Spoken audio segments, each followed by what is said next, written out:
65 کی جنگ سے پہلے میں آپ سے تھوڑا سا شیئر کرنا چاہوں گا، کیونکہ جو ہم نے پڑھا ہے کہ پاکستان ایک جذبے کے تحت لیا گیا تھا، اور روٹین میں ایک نعرہ سنتے ہیں کہ پاکستان کا مطلب کیا، لا الہ الا اللہ۔ یہ کوئی ایک چھوٹی موٹی چیز نہیں تھی، اس کے معرض وجود میں آنے کی وجہ ہی اسلام بنا ہے، اور اس کی بیس جو ہے وہ اسلام کے نام سے اٹھی ہے اور ایک مذہب کے نام پہ بنا ہے، اور یہاں سے کوئی چینج آئے گی۔ اس چینج کی ریزن کیا ہے؟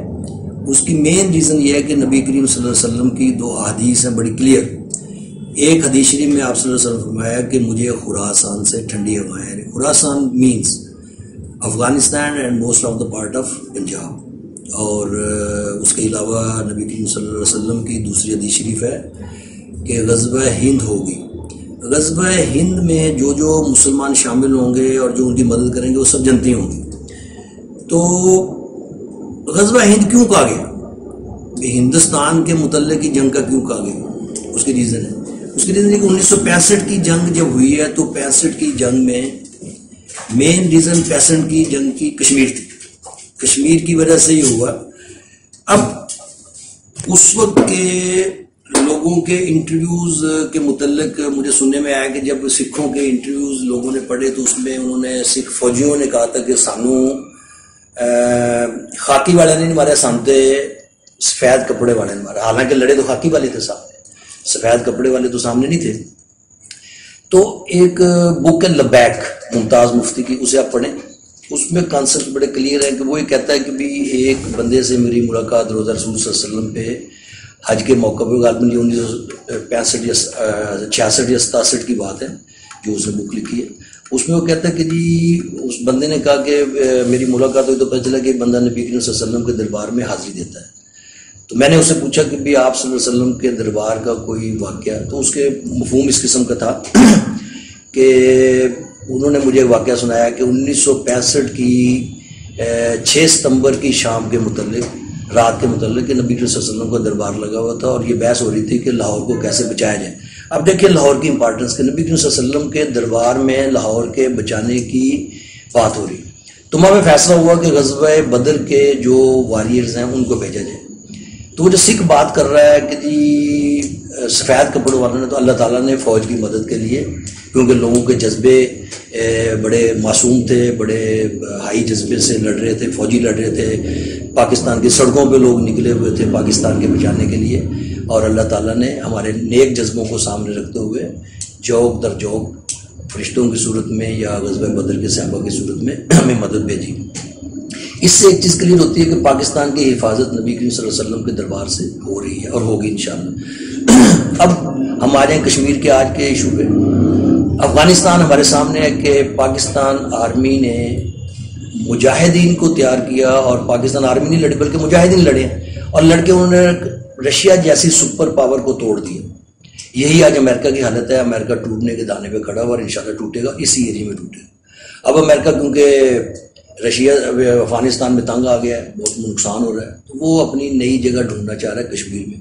اور یہ اللہ کے ایک انسان کا فیصلہ اور ایک اللہ کا فیصلہ ہے۔ انسان کے فیصلے تو جو ہوتے ہیں آپ کے سامنے، لیکن اللہ کا فیصلہ اٹل ہوتا ہے۔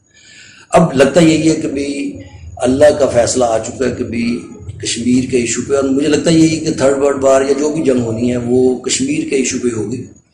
اور آپ ایک چیز دیکھیں کہ پاکستان دنیا میں امیر ترین مسلمان ملک موجود ہے، لیکن اٹامک انرجی اللہ نے پاکستان کو دی۔ کیوں؟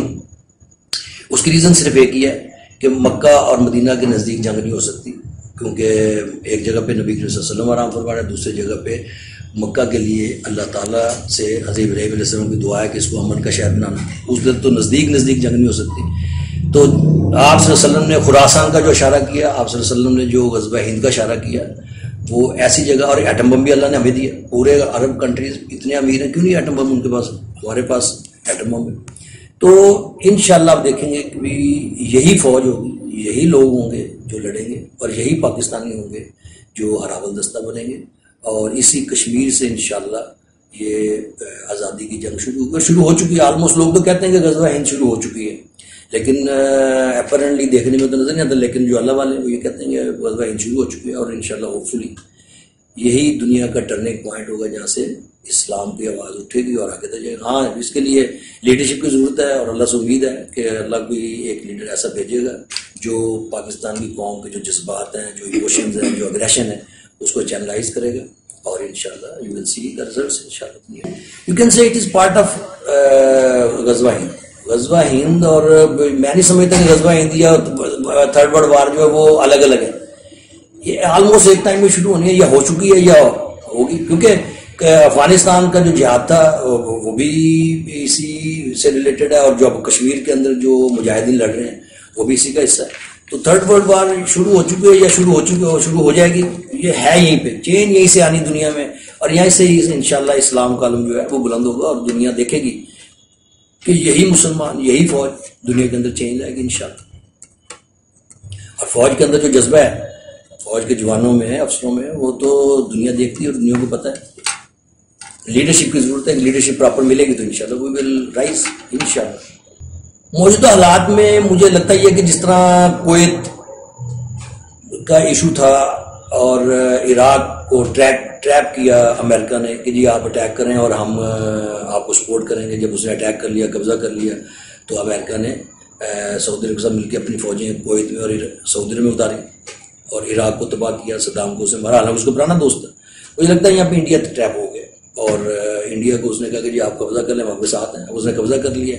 اب لگتا ہے یہ بھی ایک بھی کشمیر افغانستان سے امریکہ نکلنا, لیکن امریکہ اس کی طرح جائے گا نہیں. جو میری اسیسمنٹ ہے وہ اس لیے کہ امریکہ یہاں پہ بیٹھ کے چائنا کو بھی اس نے نظر رکھنی ہے, پاکستان کے اٹامک انرجی پہ بھی نظر رکھنی ہے, اور اس نے رشیا پہ بھی نظر رکھنی ہے, اور دوسرے لفظوں میں اس نے انڈیا پہ بھی نظر, کیونکہ انڈیا بھی اگلے دور کی پاور ہے. تو اس نے ایک تیر میں کئی شکار کرنا ہے. اسے لگتا ہے یہ کہ وہ اس قسم کی کچھ سچویشن کریٹ کرے گا جس میں وہ یہاں پہ آ کے کشمیر میں وہ آ کے بیٹھے. وہ فیصلہ کیا ہوگا میں بھی جو کشمیر انڈیا کے پاس, انڈیا کے پاس ہمارے پاس ویلی کے علاقے میں آ کے بیٹھ جائیں, یا میں بھی سب کو اکٹھا کر کے یو این او کی فورسز ڈپینڈ کرتا ہے. لیکن بہرحال it is time to change انشاءاللہ. ہوپ فلی جو غزوہ ہند والی بات ہے وہ ادھر ہم موو کر رہے ہیں, اور اللہ سے امید ہے کہ انشاءاللہ ایک پازیٹیو رزلٹ آئے. اور عام پبلک میں بھی جذبہ یہ تھا کہ بھی چاہے مر جائیں, شہید ہو جائیں, لیکن ہم نے یہ جنگ جیتنی ہے. اور آپ کے سامنے رزلٹس ہیں کہ اسے ہم ڈیفینس ڈے ضرور مناتے ہیں, لیکن میرا خیال ہے کہ ہماری جیت ہے کہ ہم بالکل خالی ہاتھ تھے, ہمارے پاس کچھ نہیں تھا, نیا نیا کنٹری بنا تھا. اس کے باوجود ہم نے انڈیا جیسی پاور کے ساتھ ٹکر لی اور اس کو مقابلہ کیا. اور آج بھی جب 6 ستمبر کی بات آتی ہے یا انڈیا سے جنگ کی بات آتی ہے تو لوگوں کا, فوج کا تو مرائل ہے ہی ہے, لیکن عام لوگوں کا مرائل بھی آسمان پہ ہوتا ہے. اور انشاءاللہ یہی مرائل ہے جو اس قوم کی بقا ہے انشاءاللہ. کشمیریوں کے ہم ساتھ ہیں جی, اور کشمیر ہماری شارگ کہا جاتا ہے, اور شارگ ہے کیونکہ کشمیر نہیں ہے تو ہم نہیں ہیں. تو اس لیے کشمیریوں کے ساتھ ہیں, اور کشمیریوں کو اللہ تعالیٰ انشاءاللہ حوصلہ دے رہا ہے, اور وہ کھڑے ہیں اور ہم ان کے ساتھ کھڑے ہیں, اور کشمیریوں کے حوصلے کے ساتھ ہم بھی ساتھ ہیں انشاءاللہ.